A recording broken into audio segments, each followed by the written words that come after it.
12 ans après la loi qui porte votre nom, doit-on aller plus loin et transformer les intercommunalités en collectivités territoriales? Ah non, je ne le crois pas. Ce ne serait pas du tout conforme à l'esprit de la loi. La loi n'a pas voulu supprimer les communes, qui sont une richesse pour notre pays. C'est quand même la collectivité démocratique de base. C'est l'école de la démocratie.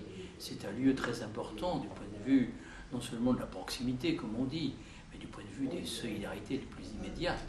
Il faut saluer le travail des maires et des 500 000 élus quasi bénévoles qui renforcent considérablement le tissu social dans notre pays, alors que la RGPP et différentes réformes tendent au contraire à l'affaiblir.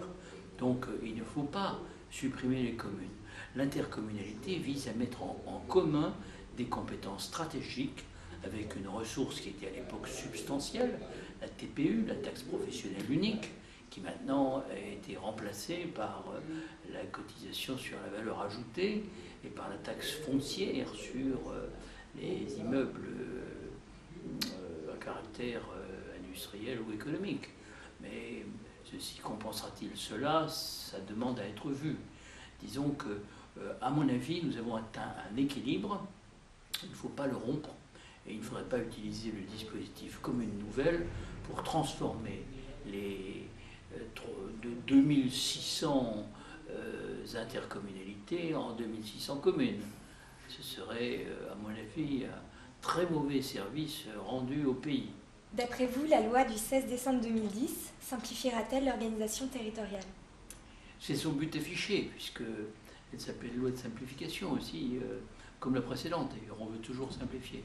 En réalité, l'observation montre qu'on complexifie plutôt.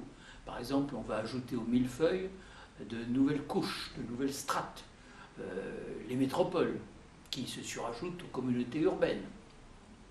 On permet aux syndicats d'agglomération nouvelle de devenir des communautés d'agglomération, mais on ne supprime pas les syndicats d'agglomération nouvelle. On supprime les pays, mais on ne supprime pas les structures qui les portent. On crée des communautés nouvelles qui pourront se surajouter ou introduire une disparité dans le tissu communal.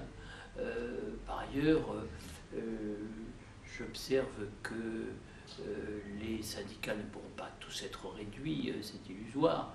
Alors on veut aller plus loin, on était à 18 000, on est tombé à 15 000, le gouvernement se donne un objectif de 10 000, donc on gardera encore au moins 10 000 syndicats. Voilà, il faut se résigner à ce que notre paysage local ressemble à une forêt tropicale.